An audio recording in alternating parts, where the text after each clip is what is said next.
Hi, my name's Claire, and I'm the director at the Sibling Transformation Project. And I'm joining you in this asynchronous digital moment together in the form of a video to talk to you about the upcoming 2021 cohort and our application for it. So I'm going to talk about a couple of different things, including who this cohort is for, a little bit about the magic of what we do. I'm going to spend some time talking about the money of it and the sliding scale questions in the application. And maybe some other things, we'll see. And try and keep it pretty short, maybe 5 or 10 minutes total. Feel free to fast forward to the parts you most want if that's where you're at. Um, but let's start with who this cohort is for. So I am a sibling of someone with a disability. And I imagine that many of you watching this are also siblings of people with disabilities. The Sibling Transformation Project cohort is for people who identify as siblings of someone with a disability. You might have a disability yourself. That's fine. And you might also, your sibling might have various different kinds of disabilities. It could be a developmental or intellectual disability, like many of us, or it could be a mental health disability, a physical disability, some other form of neurodivergence, etc. Like there's no right or wrong kind of disability for it to be. We believe in cross-disability solidarity as part of our anti-ableism. And we believe that as siblings, we also can come together in that kind of space. We hold several commitments together as a group, and we ask you about those in the application of whether you're willing to join us in those. So I wanted to quickly touch on those. We ask people to commit to being anti-ableist, to being anti-racist and addressing white supremacy, and to be inclusive of LGBTQI plus communities. So we want folks who are willing to join us in those commitments. And that doesn't mean that you have to have it all figured out. The truth is, none of us have it figured out. We're all learning as we go. Um, we what we mean by asking for those commitments is we want you to be willing to be on the journey with us together in process. We're trying to create a community that is safe enough for all of us to really do the work that we want to do, to transform ourselves, our families, our communities, the institutions we're part of. And in order to do that, we need to hold some commitments with each other. So we do a lot of study of anti-ableism together, a lot. It's like baked into our curriculum, both in terms of its own separate content that's really amazing and awesome. And also we like talk about it within everything else that we talk about all the time. We do that because it's so central to what we're doing. We believe in deep political education around anti-ableism as part of what will lead to liberation for people with disabilities and their families. We know that as siblings, we experience ableism in a couple of different ways, right? Like ableism impacts us in some really negative ways.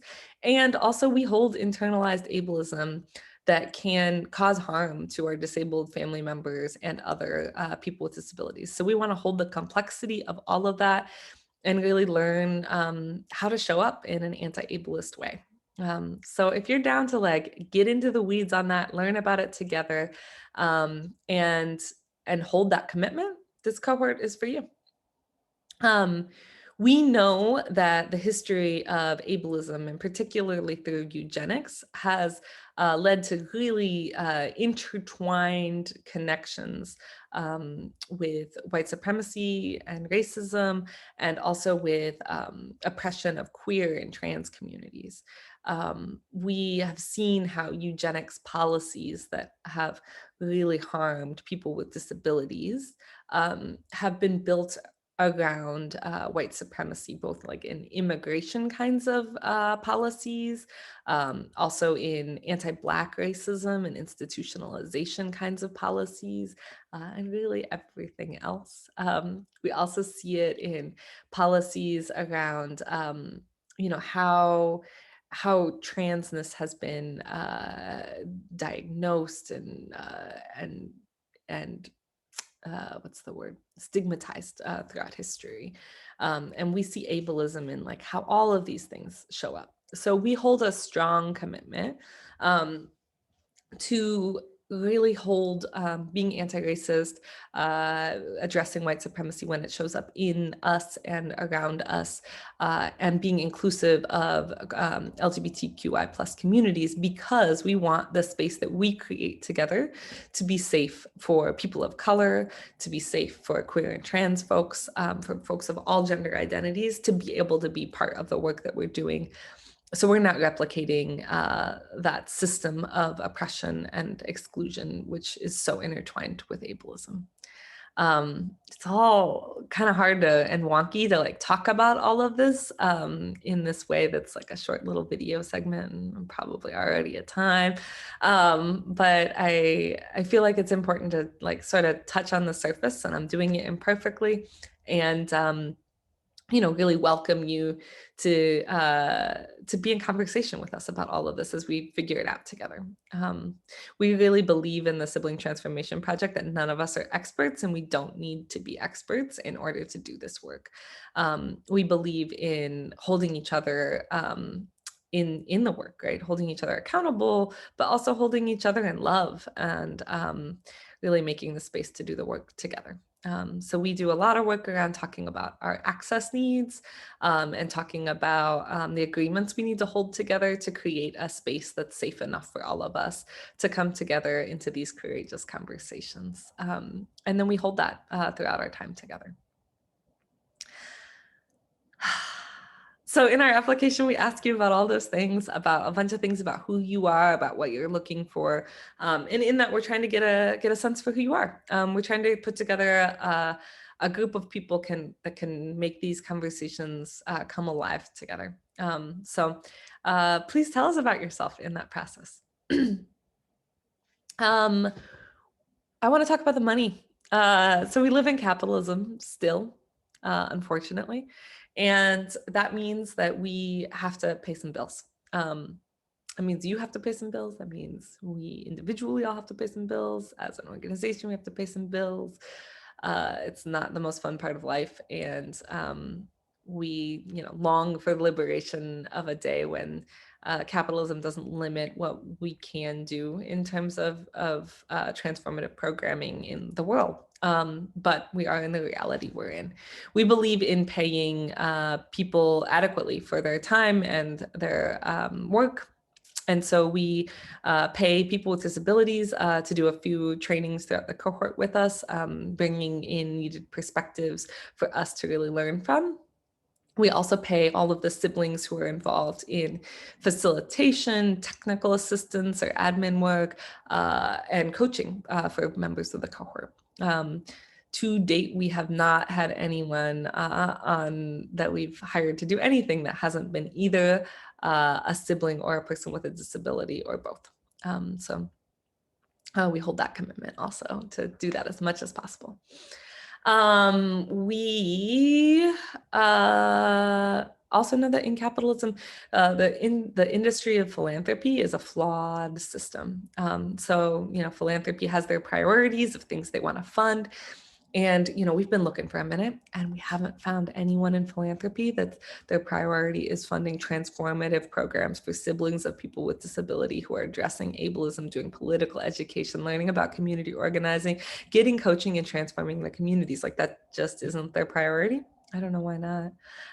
No, we recognize that we're doing something that's really niche, and we're really grateful for all of the amazing folks who have come through to fund us so far and get us this far. And we'll be coming back to all those people again to ask them to help support our second cohort. But we want to have like a clear ask of what we're asking them. We want to know how much we need to raise, and we want to ask our participants to be part of raising what's needed. So we're asking folks to give us a number on a sliding scale from 0 to the full cost of your participation, which is $2,500 per participant, to that you can pay. So we're not telling you what that number needs to be. We're not asking you to do a particular equation where you put in your income, your tax, blah, blah, blah, blah. No, we're asking you like what feels right to you, and to do that. So that number could be small, it could be big. And we're asking you to come together as community to like hold the cost of this program together in whatever ways feel right to you, whatever is accessible to you. So there really isn't a right answer. It's like what feels right to you. We are not going to make acceptance decisions based on what numbers people put there. We're asking you now so that we can do the math to figure out how much we need to raise, and we can ask the donors in time so that we can pay the people who are facilitating, in a reasonable amount of time from when they do the work, and we can stay on top of our fundraising. So, know that like we're not going to be like, oh, you can't pay that much, we're not letting you in. Like we're gonna accept in the people that need to be part of the group this year, and that make up that magical group, and we're gonna figure out what we need to raise in order to make that happen.